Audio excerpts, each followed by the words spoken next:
तर सुनील टिंगरे हे देखील आपला उमेदवारी अर्ज भरण्याकरता म्हणून राष्ट्रवादीच्या कार्यालयामधून निघालेले आहेत अशा पद्धतीची माहिती मिळते।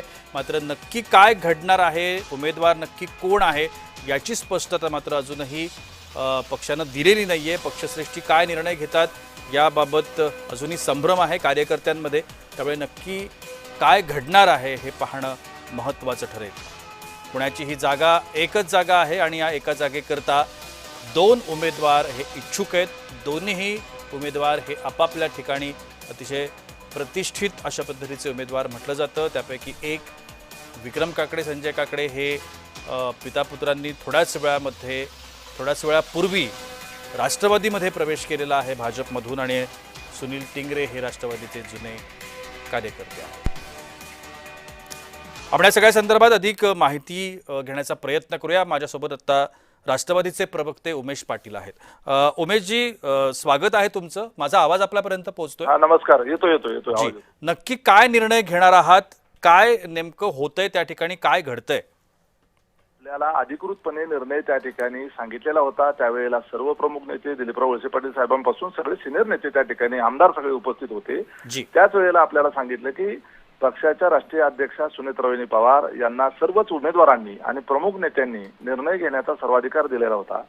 आदरणीय वहिनींनी सर्व उमेदवारांच्या बरोबर, पक्षाच्या प्रमुख नेत्यांबरोबर आणि या निवडणुकीतला प्रामुख्याने जो मतदार वर्ग आहे त्यांच्याशी चर्चा करून आणि एकंदरीत रणनीतीचा आणि सगळ्या बाजूचा विचार करून विक्रम संजय काकडे यांच्या उमेदवारीवर शिक्कामोर्तब केलं आणि त्यांना उमेशजी, जे कार्यकर्त्यांचं म्हणणं आहे, पुण्यामधल्या लोकांचं जे म्हणणं आहे, तिथल्या जे पदाधिकारी त्या ठिकाणी उपस्थित आहेत त्यांचं जे म्हणणं आहे, त्याच्यानुसार आत्ताच प्रवेश घेतलेल्या उमेदवाराला उमेदवारी देणं म्हणजे जुन्या कार्यकर्त्यावरती अन्याय करणं असं होत नाही का?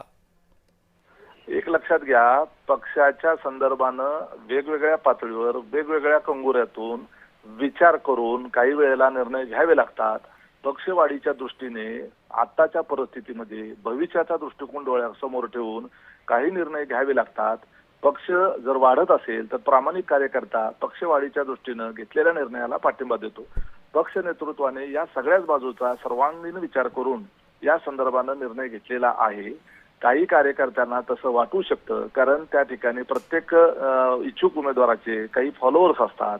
त्यांना वाटत असतं आपल्या नेत्याला उमेदवारी मिळावी आणि ते अनेक वर्षापासून या सगळ्यामधून एक वेगळं चित्र जनतेसमोर जातं असं वाटत नाही? कारण दुसरीकडे जी चर्चा होतीये पुण्यामध्ये, जी आम्ही आता प्रसारमाध्यमांच्या माध्यमातून आम्हालाही जे कळतंय की त्या ठिकाणी पैशांची घेवाणदेवाण असेल किंवा आर्थिक व्यवहार असतील, अशा पद्धतीच्या चर्चा व्हायला लागल्यात पुण्यात।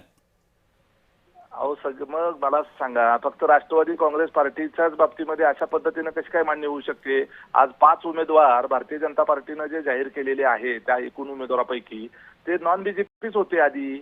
आता प्राजक्त तनपुरे तर काल आले आणि लगेच घेतलं। मग त्या संदर्भानं आपण मान्य करतो का?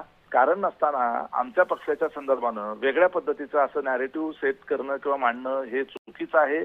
वेगवेगळ्या पातळीवर विचार करून, आणि इथं तसं काही तुम्ही ज्या पद्धतीनं म्हणताय तो अँगल अजिबात निवडणुकांमध्ये नसतो। नाहीतर टाटा, बिर्ला, अंबानी हे सगळे त्या ठिकाणी उमेदवार झाले असते, लढवले असते आणि सगळे पैसेवाले तुम्हाला विधानमंडळात आणि संसदेमध्ये दिसले असते। मग आता निर्णय घ्यायला एवढा वेळ का लागतोय? अधिकृत घोषणा का होत नाहीये?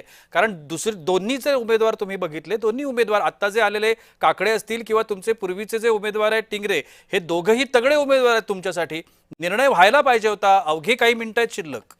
तुम्ही कदाचित तुमच्या चॅनलचा प्रतिनिधी इथं होता का नाही माहित नाही, परंतु सकाळी सुनेत्रा वहिनींच्या निवासस्थानी त्या ठिकाणी सगळ्या नेत्यांच्या उपस्थितीमध्ये निर्णय झाला।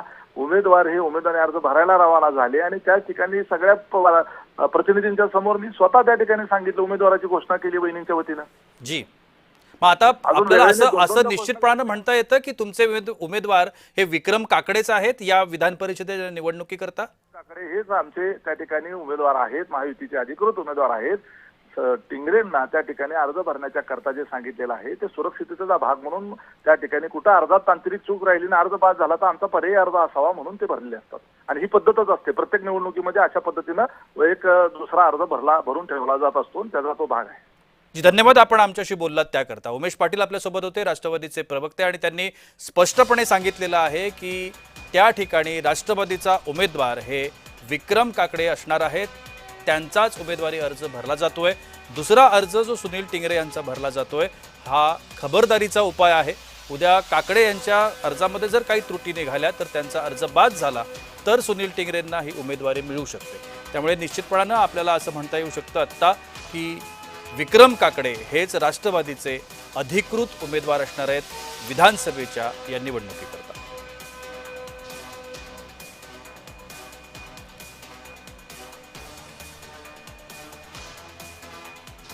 राष्ट्रवादीचे प्रवक्ते उमेश पाटील यांनी आत्ताच आपल्या वाहिनीशी संवाद साधला आणि त्यांनी स्पष्ट केलेलं आहे की राष्ट्रवादीचे अधिकृत उमेदवार हे विक्रम काकडेच असणार आहेत.